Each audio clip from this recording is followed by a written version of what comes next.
यदि आप एक बिगनर ट्रेडर हैं तो ये वीडियो आपकी ट्रेडिंग जर्नी में काफ़ी इम्पोर्टेंट रोल प्रेजेंट करेगी,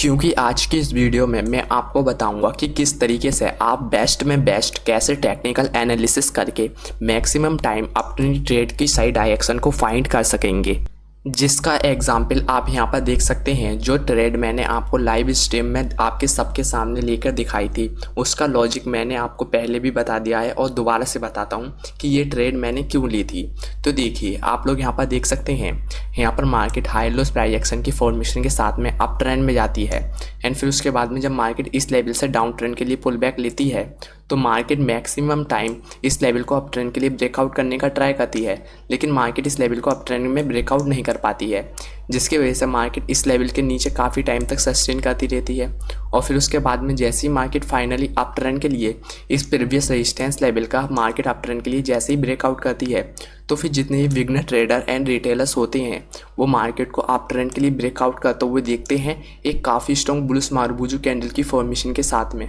तो वे बिना कुछ सोचे समझे अगले ही कैंडल में अपनी बाय पोजीशन बना लेते हैं और मार्केट मैक्सिमम टाइम इसी चीज़ का फ़ायदा उठाती है। अप ट्रेंड में जितने भी लोग अपनी बाय पोजीशन बनाते हैं, मार्केट डाउन ट्रेंड के लिए पुल बैक लेती है, उन सबके स्टॉप लॉसों को हिट करती है और साथ में मार्केट उन सबकी लिक्विडिटी को ग्रैब कर लेती है। और फिर उसके बाद में जैसे ही मार्केट इस लेवल से अप ट्रेंड के लिए बुलिश मारुबुजू कैंडल की फॉर्मेशन में ओपनिंग एंड क्लोजिंग करते हुए दिखती है, तो फिर उसके तुरंत बाद में अगली ही कैंडल में अपनी बाय पोजीशन बनाता हूँ रेजिस्टेंस लेवल से जस्ट नीचे के स्टॉप लॉस के साथ में 1:2 या 3 के टारगेट के लिए। मार्केट स्ट्रेट डायरेक्शन में जाती है, मेरे टारगेट को हिट कर देती है और टारगेट को हिट करने के बाद में मार्केट जैसे ही प्रीवियस रेजिस्टेंस लेवल को अप ट्रेंड के लिए अगेन ब्रेकआउट करती है, तो फिर जितने भी लोगों ने मार्केट में इस लेवल पर अपनी बाय पोजीशन बनाई होगी तो मार्केट अगेन उन सबको ट्रैप करती है, उन सबके स्टॉप लॉसों को हिट करती है और फिर उसके बाद में मार्केट अप ट्रेंड में जाती है। लेकिन इस बार मार्केट इस लेवल से डाउन ट्रेंड के लिए रिवर्स हो जाती है और काफ़ी स्ट्रॉन्ग तरीके से डाउन ट्रेंड में स्ट्रॉन्ग सेलिंग में आती है। तो ये ऐसा क्यों हुआ, उसका लॉजिक भी मैं आपको बताऊंगा,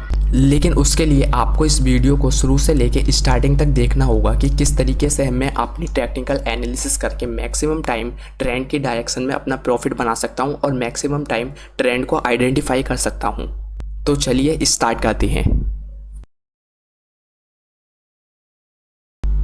तो आप सब देखिए, मैं ट्रेंड को आइडेंटिफाई करने के लिए सबसे पहले बिग टाइम फ्रेम पे जाता हूं और बिग टाइम फ्रेम पे जाकर उस लेवल पर देखता हूं कि मार्केट का ट्रेंड क्या चल रहा है। फिर उसी ट्रेंड के डायरेक्शन में जैसे ही मुझे मेरा सेटअप बनता हुआ दिखता है, यानी कि मार्केट प्राइस एक्शन बनाते हुए दिखती है बुलिश या फिर बेरिश, तो फिर उसी ट्रेंड के डायरेक्शन में मैं अपनी एंट्री बनाता हूँ। तो उसके लिए मैं इन टाइम फ्रेम का यूज़ करता हूँ, जो कि 1 minute, 5 minute, 15 minute, 1 hour, 4 hour and daily time frame. और मैं बिग टाइम फ्रेम पे जाता हूँ तो 1 hour, 4 hour and daily time frame. तो इसकी स्टार्टिंग में करता हूँ डेली टाइम फ्रेम से। तो आप देख सकते हैं, पहले मैंने यहाँ पर डेली टाइम फ्रेम पे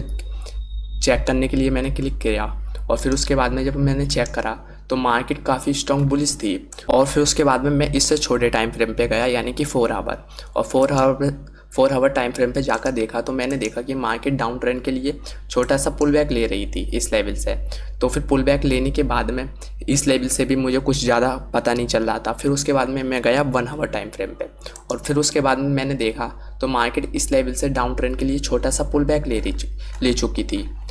आप देख सकते हैं, यहाँ से मार्केट ने इस लेवल से डाउन ट्रेंड के लिए छोटा सा पुल बैक लिया, फिर मार्केट अप ट्रेंड में गई और फिर उसके बाद में अप ट्रेंड में जाने के बाद में जैसे ही मार्केट में इस लेवल से डाउन ट्रेंड के लिए छोटा सा रिजेक्शन देखने को मिलता है, तो फिर जितने भी लोग मार्केट में अप ट्रेंड के लिए हाई लोस प्राइस एक्शन की फॉर्मेशन को मार्केट में अप ट्रेंड में जाते हुए देखते हैं, तो फिर जितने भी बिगनर ट्रेडर्स एंड रिटेलर्स होते हैं उन्हें लगता है कि मार्केट ने अप ट्रेंड के लिए काफ़ी स्ट्रॉन्ग मार्केट अप मूव दे चुकी है। तो मार्केट जैसे इस लेवल से डाउन ट्रेंड के लिए रिजेक्शन ले रही है तो वो अपनी डाउन ट्रेंड के लिए सेल पोजीशन बनाते हैं कि उन्हें लगता है मार्केट अप ट्रेंड में इतनी चली गई है तो अब इस लेवल से डाउन ट्रेंड में काफ़ी स्ट्रॉन्ग सेलिंग में आएगी। तो फिर इसी वजह से जितने भी बिगनर ट्रेडर्स एंड रिटेलर्स होते हैं वो इस लेवल पे अपनी सेल पोजीशन बनाते हैं और मैं इसी लेवल पे अपनी बाय पोजीशन बनाता हूँ उनकी अपोजिट डायरेक्शन में। और जैसे ही मैं उनकी अपोजिट डायरेक्शन में अपनी बाय पोजीशन बनाता हूँ तो मार्केट अप ट्रेंड में जाती है, मेरे टारगेट को हिट करती है और जितने भी बिगनर ट्रेडर्स एंड रिटेलर्स होते हैं उन सबके स्टॉप लॉसों को हिट करती है और साथ ही में मार्केट उन सबकी लिक्विडिटी को ग्रैब कर लेती है।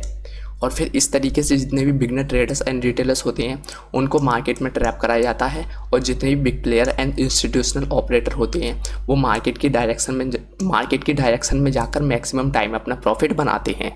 सो आई होप आपको पता चल गया होगा कि इस ट्रेड में मेरी एंट्री लेने का क्या लॉजिक था, जिसकी वजह से मार्केट मेरा टारगेट को हिट करती है और फिर उसके बाद में मार्केट इस लेवल से डाउन ट्रेंड में काफ़ी स्ट्रॉन्ग सेलिंग में आती है। क्योंकि आप लोग यहाँ पर देख सकते हैं, यहाँ पर मार्केट में डबल टॉप यानी कि एम चार्ट पैटर्न की फॉर्मेशन बनते हुए दिखती है, जिसको जैसे ही मार्केट अप ट्रेंड में जाकर कंप्लीट करती है और इस लेवल से डाउन ट्रेंड के लिए एम चार्ट पैटर्न की फॉर्मेशन को कंप्लीट करने के लिए डाउन ट्रेंड में बेरिश मारुबुजू कैंडल की फॉर्मेशन में ओपनिंग या क्लोजिंग करती है, तो फिर इस लेवल से मार्केट में डाउन ट्रेंड के लिए काफ़ी स्ट्रॉन्ग सेलिंग देखने को मिलती है।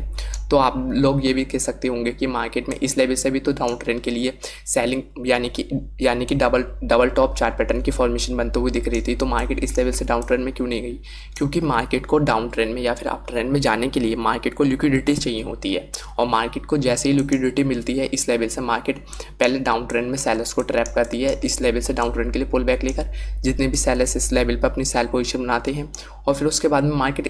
अप ट्रेंड के लिए पुल बैक लेकर जितने भी बायर्स इस लेवल पर अपनी बाय पोजीशन बनाते हैं, तो मार्केट अप ट्रेंड के लिए बायर्स को ट्रैप करती है एंड डाउन ट्रेंड के लिए सेलर्स को ट्रैप करती है। और फिर उसके बाद में जब मार्केट के पास में काफ़ी हाई लिक्विडिटी बन जाती है, तो फिर उसके बाद में मार्केट इस लेवल से डाउन ट्रेंड के लिए डबल टॉप यानी कि एम चार्ट पैटर्न की फॉर्मेशन को कंप्लीट करती है और डाउन ट्रेंड में काफ़ी स्ट्रॉन्ग सेलिंग में आती है, जिसकी वजह से मार्केट के पास में काफ़ी हाई लिक्विडिटी होती है, जिसको यूज़ करके मार्केट डाउन ट्रेंड में काफ़ी स्ट्रॉन्ग सेलिंग में आती है। तो अब आप लोग ये कहेंगे कि आपने ये बात तो बता दी कि मार्केट में इस लेवल से डाउन ट्रेंड के लिए स्ट्रॉन्ग सेलिंग देखने को क्यों मिल रही है, लेकिन जब हम मार्केट में अप ट्रेंड के लिए प्रीवियस रेजिस्टेंस का अप ट्रेंड के लिए ब्रेकआउट करने के बाद में जब मार्केट दोबारा से पुल बैक लेती है, तो फिर ऐसी कंडीशन में जैसी मार्केट अप ट्रेंड के लिए बुलिश मारुबुजू कैंडल की फॉर्मेशन में ओपनिंग एंड क्लोजिंग करती है, तो फिर ऐसी कंडीशन में हम अपने अप ट्रेंड के लिए बाय पोजीशन बनाते हैं, तो मार्केट में हमारा टारगेट हिट होना चाहिए मैक्सिमम टाइम। लेकिन मार्केट जैसे ही प्रीवियस रेजिस्टेंस लेवल को इस लेवल को अप ट्रेंड के लिए ब्रेकआउट करती है और दोबारा से पुल बैक लेती है,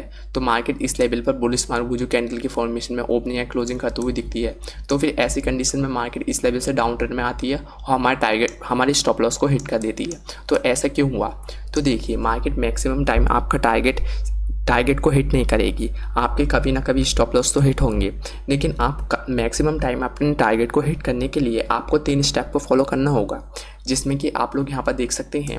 यहाँ पर मार्केट जैसे ही हाई लोस प्राइस एक्शन की फॉर्मेशन को अप ट्रेंड में बनाते हुई जाती है और जैसे ही मार्केट यहाँ पर एक नया रेजिस्टेंस लेवल बनाती है, तो इस रेजिस्टेंस लेवल से market maximum time down trend में ही रहती है, यानी कि मार्केट मैक्सिमम टाइम इस रेजिस्टेंस लेवल को अप ट्रेंड के लिए ब्रेकआउट करने का ट्राई करती है, लेकिन मार्केट ब्रेकआउट नहीं कर पाती है। लेकिन जैसे ही मार्केट फाइनली इस रेजिस्टेंस लेवल को अप ट्रेंड के लिए इस तरीके की बुलिश मारुबुजू कैंडल की फॉर्मेशन में ब्रेकआउट करती है,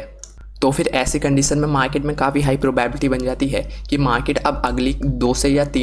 3 कैंडल के बाद डाउन ट्रेंड के लिए पुल बैक लेगी, और फिर उसके बाद में जैसे ही मार्केट पुल बैक लेने के बाद में उसी प्रीवियस रेजिस्टेंस लेवल पर सपोर्ट बनाते हुए दिखती है, तो फिर ऐसी कंडीशन में सपोर्ट बनाने के बाद में मार्केट में एक हैमर कैंडल की फॉर्मेशन या फिर बुलिश मारुबुजू कैंडल की फॉर्मेशन में ओपनिंग एंड क्लोजिंग होते हुए दिखती है, तो फिर ऐसी कंडीशन में हम अपने अप ट्रेंड के लिए अपनी बाय पोजीशन बनाएंगे रेजिस्टेंस लेवल से नीचे के स्टॉप लॉस के साथ में 1:2 या 3 के टारगेट के लिए, और फिर ऐसी कंडीशन को हम यूज़ करते हैं तो मार्केट में मैक्सिमम टाइम हमारे टारगेट हिट होंगे, मिनिमम टाइम ही हमारे स्टॉप लॉस हिट होंगे, क्योंकि इस तरीके की ट्रेड में एंट्री बनाने के लिए हमें काफ़ी पेशेंस दिखाना पड़ता है, जो कि maximum beginner traders and retailers नहीं दिखाते हैं, और वो फॉर्म में आके कहीं ना कहीं पे अपनी एंट्री बना लेते हैं, जिसकी वजह से मार्केट उनके स्टॉप लॉसों को हिट कर देती है और साथ ही में मार्केट उन सबकी लिक्विडिटी को ग्रैब करके उन्हीं की अपोजिट डायरेक्शन में जाती है और उनके स्टॉप लॉसों को इस तरीके से हिट करती रहती है और वो इसी तरीके से परेशान होते रहते हैं। तो चलिए अब मैं आपको बताता हूँ कि हम मैक्सिमम टाइम ट्रेंड की डायरेक्शन को आइडेंटिफाई करने के बाद में हम किस तरीके से मार्केट में मैक्सिमम टाइम बिग प्लेयर की डायरेक्शन में जाकर मैक्सिमम टाइम प्रॉफिट बना सकते हैं। तो उसके लिए आपको 3 स्टेप को फॉलो करना होगा, जो कि मार्केट में है टाइम फ्रेम, यानी कि आपको मैक्सिमम टाइम आपको 3 टाइम फ्रेम को यूज़ करना होगा, जो कि है 1 hour, 4 hour and daily time frame. यानी कि हम मार्केट में बिग टाइम फ्रेम पर जाकर चेक करेंगे